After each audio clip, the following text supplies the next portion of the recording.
मैया पार्वती कहती है कि इतने लोग जो जाते हैं गंगा स्नान करने के लिए, सभी बड़े पुण्यात्मा, बड़ा पुण्य का काम करे। भगवान शंकर कहते इसमें कोई पुण्यात्मा नहीं। कहा कैसे? कहा तुम परीक्षा लेना चाहती हो? कहा वेश बदलना पड़ेगा। भगवान शंकर कुष्ठ रोगी का वेश बनाया और मैया पार्वती उससे भी लावण्य रूप, सुंदरी रूप बना करके उस चौबटिया पर जिससे लोग जाते थे गंगा स्नान के लाते थे, वहीं बैठ करके इस सेवा कर। अब जो भी लोग युवक मंचला सब आजकल लोग जाते हैं फुल पैंट शर्ट टाई लगा करके गंगा जी स्नान करने के लिए, ऐसे लोग सब जाए तो वहाँ आकर के कहता था अरे क्यों तुम कुछ रोगी के पीछे पड़ी हुई, चलो मेरे साथ में। बढ़िया, मतलब मुझसे कुछ कहते हैं। भगवान मने मन हंस रहे हैं पार्वती की तरफ देख कि देखो ये कैसा पुण्यात्मा। इसीलिए तो कबीर साहब कहते हैं तीरथ गए 3 जना, चित चंचल मन चोर, अपने तारण को गिने लाधे 10 नौ। जाते हैं उद्धार के लिए और पाप कमा करके आते।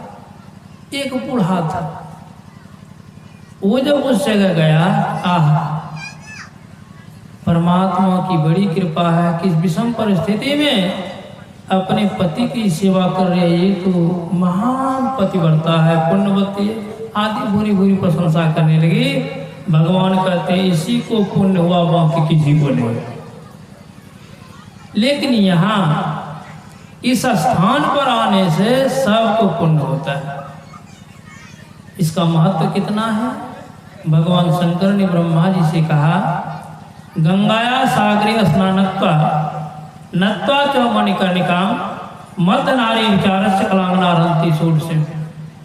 गंगा सागर के स्नान का जो फल होता है और काशी में मणिकर्णिका घाट उसके दर्शन का जो फल होता है, कहते मध्य नारी के विचार के 16वें अंश के बराबर भी नहीं है।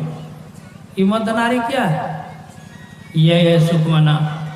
हम लोगों के शरीर में 72 करोड़ 72,10,210 नारियां, इनमें से 909 नारियां प्रधान है। 909 नारियों में से 101 नारियां प्रधान है। 101 नारियों में से 3 नारियां प्रधान है। इसका नाम प्राय सत्संगी लोग जानते हैं, ईरा, पिंगला और सुषमना। गंगा, जमुना, सरस्वती जिसको कहते हैं, इन तीनों में से सुषमना नारी प्रधान। इसका जो बैठ करके विचार करते हैं, कहते हैं इस फल के समान वो स्नान का फल नहीं है। इस नारी का विचार करेंगे, इस नारी से संजोग हुआ, यही है योग, सारे दुखों से पापों से छुट्टी मिल जाए। अन्यथा आप कुछ भी करते रहेंगे। कभी साहब की पद में सुने कि दूर दूर ढूंढे मन लोभी मिटाए न गर्भ तरासा, साध संत की करें बंदगी कटे करम की फांसा, सत्य गए सतगुरु को चिन्ह सत्य नाम विश्वासा, कहे कबीर साधन हितकारी हम साधन के दासा।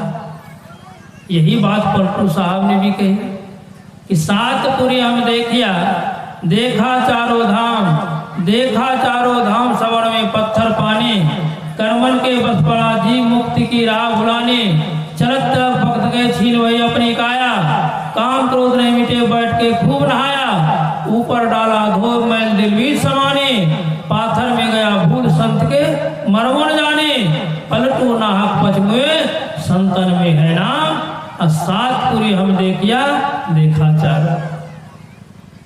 वो पूंजी संतों के पास है, उसी पूंजी से हम लोगों के अंदर में जो ताला लगी हुई है, बंद है, उस घाट को खोल देते, उघाड़ देते।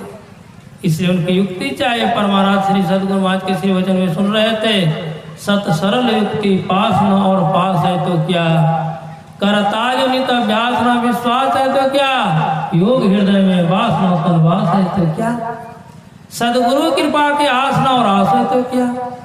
ये कैसे सफलता मिलती है? तो सदगुरु की कृपा से। इसलिए उनकी आशा नहीं, संसार की आशा और क्या आशा है, यह काम बनने वाला नहीं है।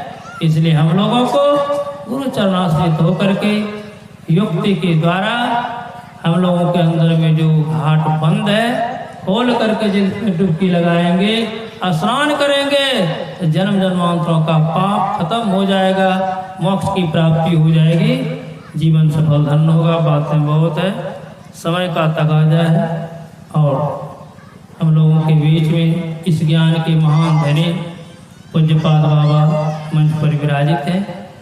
इनका दर्शन कीजिए, दर्शन करने से भी वो फल मिल जाएगा।